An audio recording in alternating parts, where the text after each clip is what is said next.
Back your vehicle up right now, or I'm calling the police. This is a private building. People like you don't belong here. The security guard slammed his palm against her car hood so hard the sound echoed through the concrete garage like a gunshot. Angela's hands gripped the steering wheel until her knuckles ached. Her heart hammered in her chest, but she refused, absolutely refused, to let this man see her break. He stood there in his crisp uniform, badge gleaming, legs spread wide like he owned every inch of that parking structure. His smirk said everything his words hadn't, that he'd already decided exactly who she was. But this security guard had made the worst mistake of his entire career, because he had absolutely no idea whose name was on the deed upstairs. Angela Richardson had been awake since 5 that morning. At 58 years old, she still believed in getting to work before the sun fully rose. It was a habit her grandmother had instilled in her back in Memphis, Tennessee. Early feet catch blessings, baby girl. And blessings?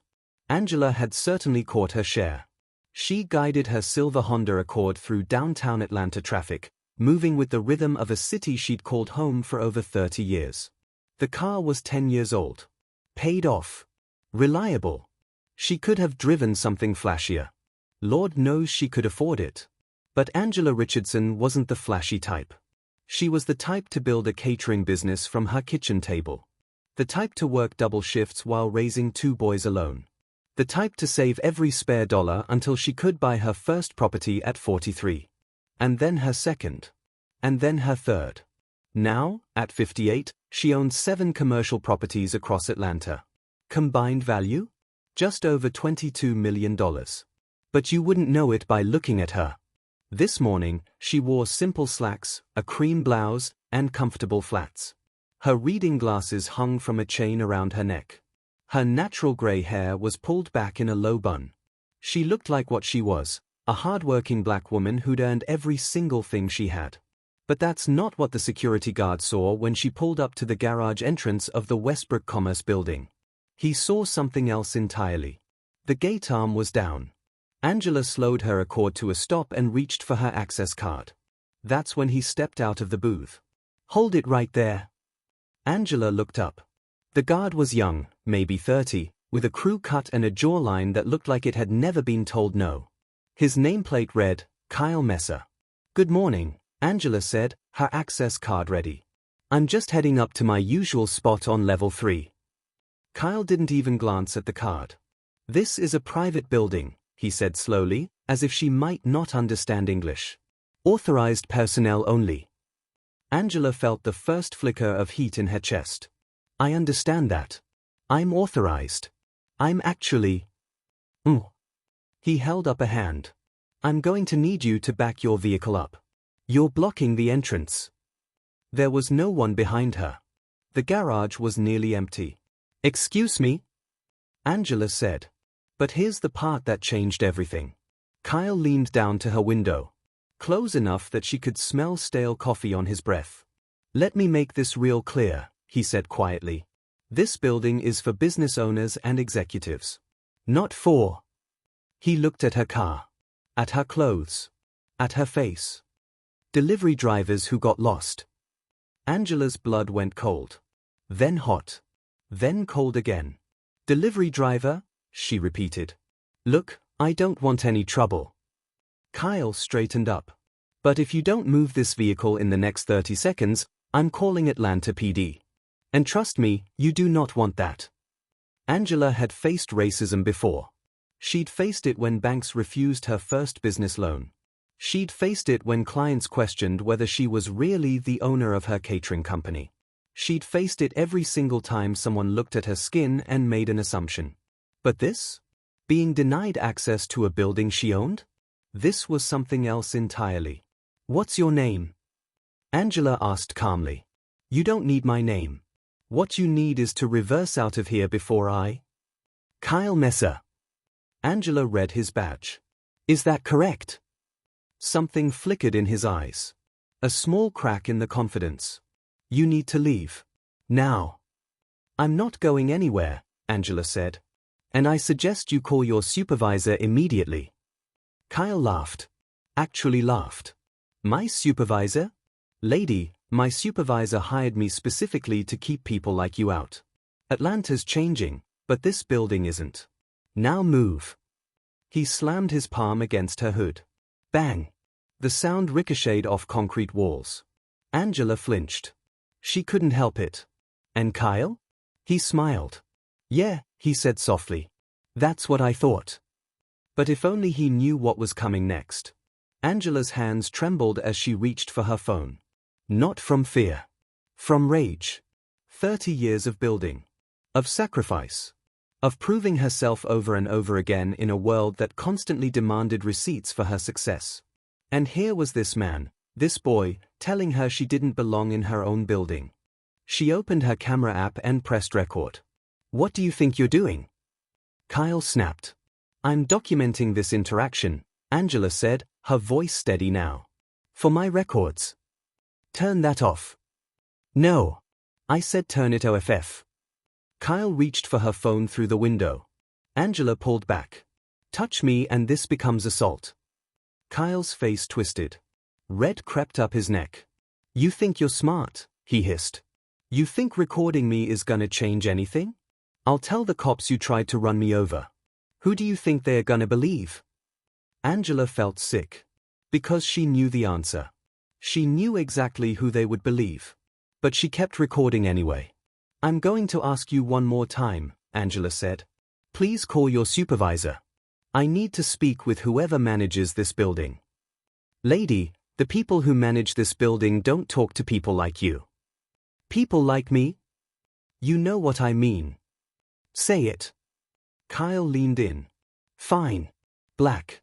People. They don't talk to. Kyle. A voice boomed across the garage. Both of them turned. A woman in a business suit was rushing toward them, heels clicking frantically against concrete. Her face was pale. Panicked. Kyle, what are you doing? Brenda, I got this. She's trying to. Do you have any idea who you're talking to? Kyle blinked. What? She's just some. That's Angela Richardson. Brenda's voice shook. She owns this building. She owns this entire building. The silence that followed was deafening. Kyle's jaw dropped. Literally dropped. That's not. He looked at Angela. At her Honda. At her simple clothes. She can't be the. She's been the owner for 15 years, Brenda said. 15 years, Kyle. I showed you her photo during orientation. I told you to memeize the ownership file. Kyle's face went from red to white. I didn't recognize. You didn't recognize her because you weren't looking, Angela said quietly. You saw what you wanted to see. But this was only the beginning. Angela should have been satisfied. The truth was out. Kyle was stammering. Brenda looked like she might faint. Justice, right? Wrong. Because Angela had noticed something. During the entire confrontation, Kyle's hand had drifted to his belt 3 times. Each time, his fingers had brushed against something metallic. Not a radio. Not a flashlight. A weapon. Brenda, Angela said, still recording. Is he supposed to be armed? Brenda's eyes went wide. What? No, security here doesn't carry. Kyle, what's on your belt? Kyle's hand flew to cover it. Nothing. It's nothing. Show me. You can't tell me what to. I own this building. Show me. Now. Kyle's composure shattered. You know what? Forget this. He spun around and started walking toward the booth. Kyle! Brenda called. Kyle, stop. But he didn't stop. He grabbed a backpack from inside the booth and started moving toward the street exit. Running. He was running.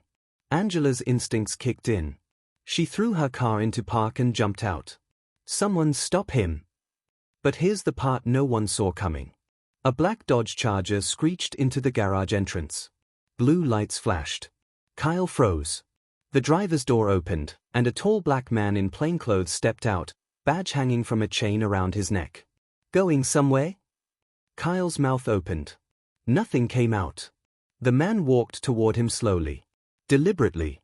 I'm Detective Marcus Richardson. Atlanta PD. He looked at Kyle, then at Angela, then back at Kyle. And that woman you just disrespected? That's my mother. Angela's breath caught. Marcus. Her youngest boy. The one who'd begged for a police car for Christmas when he was 6. The one who'd worked his way up from patrol to detective in just 8 years. The one who happened to be driving past when he saw the commotion. Mom, you okay? Marcus asked, eyes never leaving Kyle. I'm fine, baby. But that man. I saw. Marcus stepped closer to Kyle. I saw it all. Ran your plates when I noticed the situation. Got curious. Decided to loop back. Kyle finally found his voice. Look, officer, detective, this was all a misunderstanding. Was it? She didn't identify herself. How was I supposed to know? She tried to show you her access card. You didn't look. She told you she was authorized. You didn't listen. It was a mistake. Marcus glanced at the security booth. At Kyle's abandoned backpack. At the metallic bulge at Kyle's belt. What's in the bag, Kyle? Nothing. What's on your belt? It's personal property.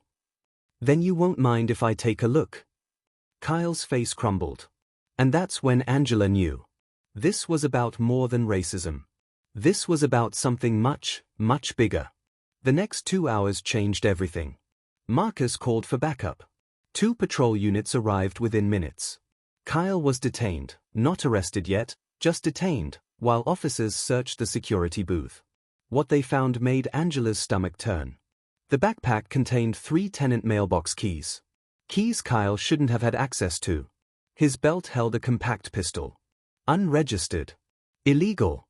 And the security booth's computer? It held records of 16 package thefts over the past 3 months. Packages that had been reported missing by tenants of the Westbrook Commerce Building. Packages that insurance had replaced. Packages that everyone had blamed on Atlanta crime rates. He's been stealing from my tenants, Angela whispered.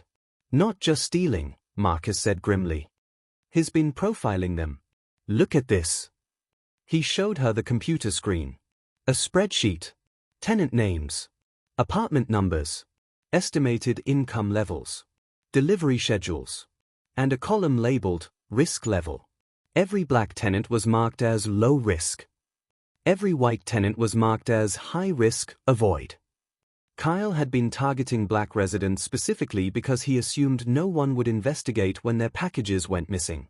Angela felt dizzy. He's been using racism as a theft strategy, she said. Pretty much, Marcus replied. He assumed black tenants wouldn't make noise. Wouldn't push back. Wouldn't have connections. And when I showed up in an older car, with gray hair, he thought you were an easy target. Angela looked at Kyle, now sitting in the back of a patrol car. He looked small. Pathetic. But she didn't feel pity. She felt fire. Be honest, what would you have done? If you pulled up to your own building, a building you'd worked decades to own, and some security guard slapped your car and called you a delivery driver? Would you have stayed calm? Would you have kept recording? Or would you have given him exactly what he expected, an excuse to call the police on you? Angela had stayed calm. She'd stayed strategic. And because of that, the truth had come out. But the story wasn't over. Not even close. Because Kyle Messer was about to become very, very famous. Angela's video went viral within 24 hours. She hadn't planned to post it. She'd recorded it for her own protection, for legal purposes, just in case Kyle had followed through on his threat to call the cops and lie about what happened. But Brenda, the building manager, had witnessed everything. And Brenda had a niece. A niece who worked for a local news station. Mrs. Richardson, please, Brenda had begged the next morning. Let me share what happened. People need to see this. Angela had hesitated. She was a private person. She didn't want fame. Didn't need validation. But then she thought about every black woman who'd ever been treated like she didn't belong. Every black professional who'd been mistaken for the help. Every black mother who'd been followed in stores, questioned at schools, dismissed in doctors' offices.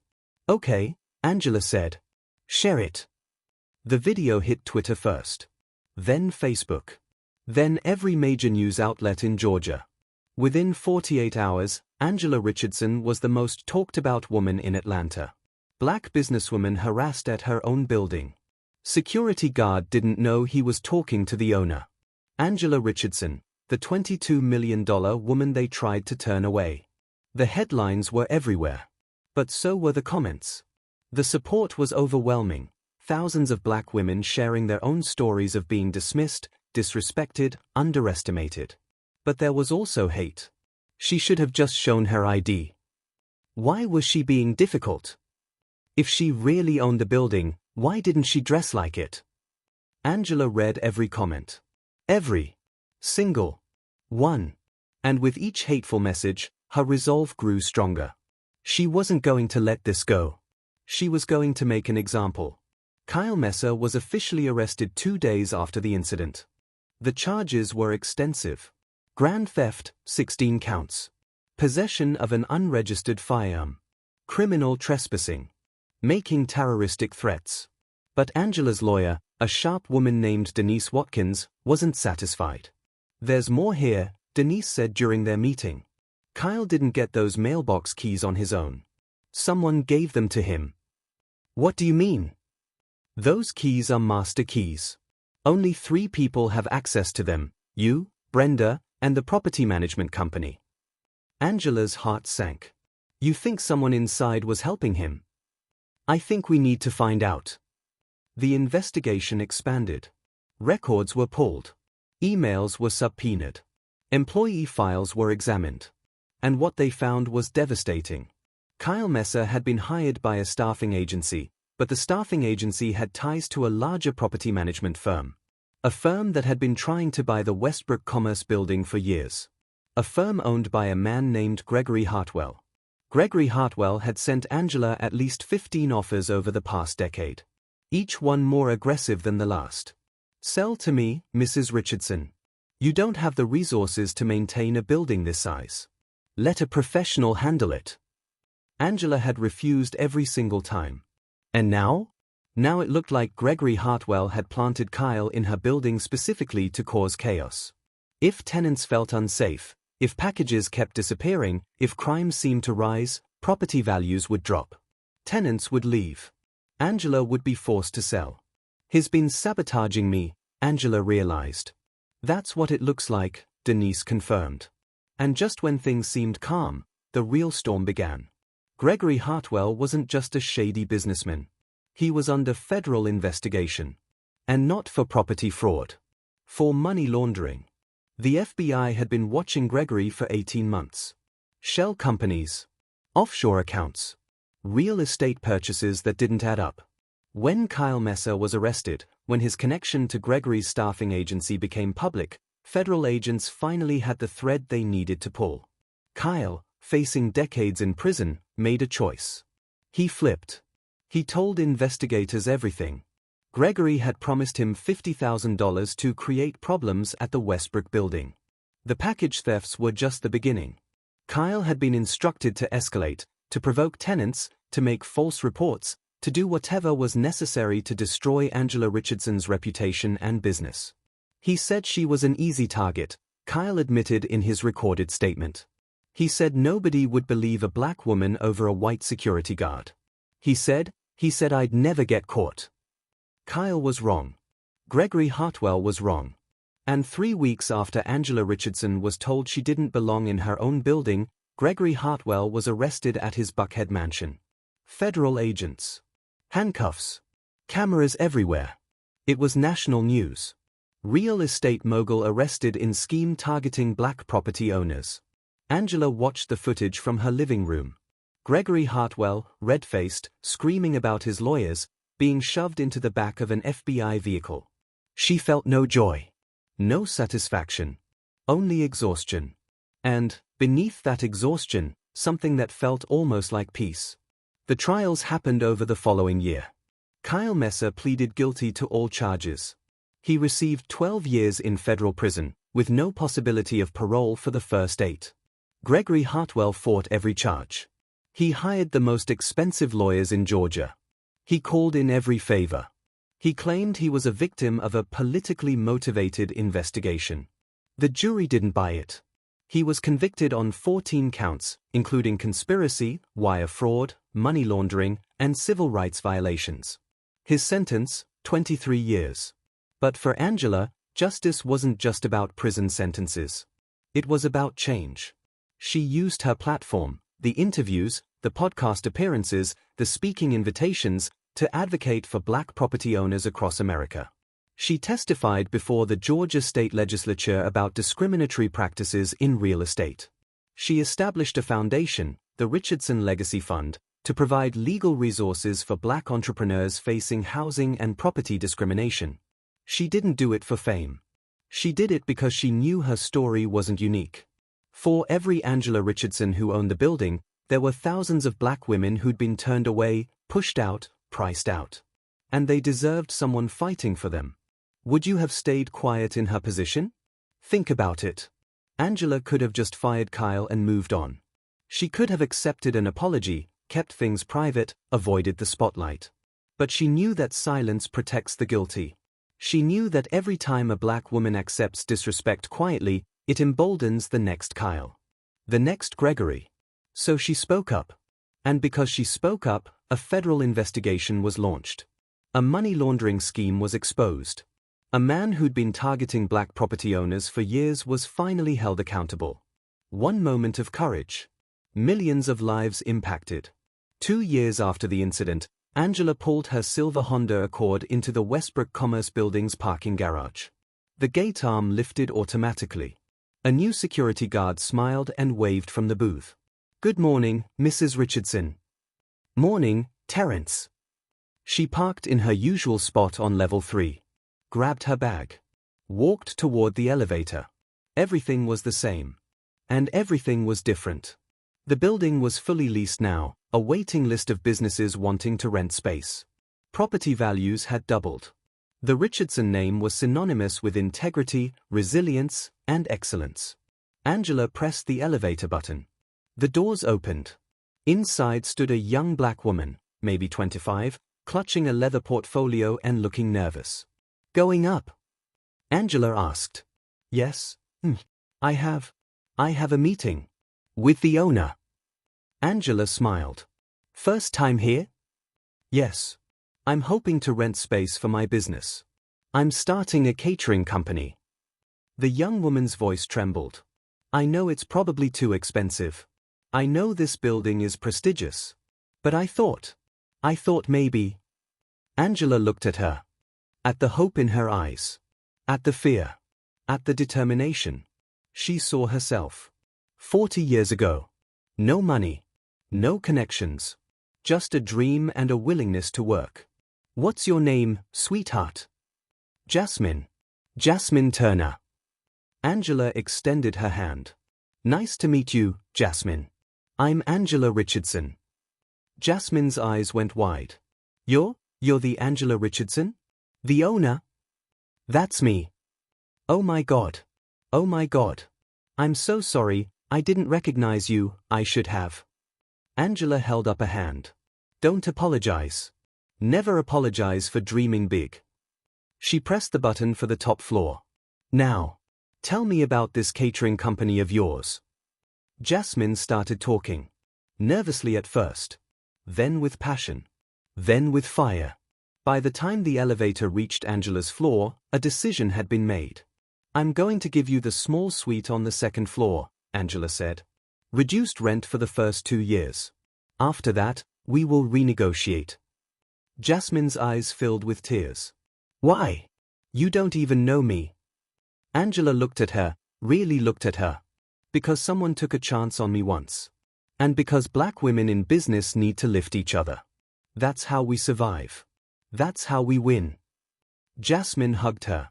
Right there in the elevator. A stranger hugging Angela Richardson like she was family. And in that moment, Angela realized something. The incident with Kyle Messer, the humiliation, the rage, the pain, it had led to this. It had led to change. Not just for her. For everyone. Sometimes, the worst moments become the foundation for the greatest purpose. The Westbrook Commerce Building was renamed. It was now the Richardson Empowerment Center, a hub for Black-owned businesses, offering below-market rent, mentorship programs, and legal resources. Angela, now 63, stood at the ribbon-cutting ceremony.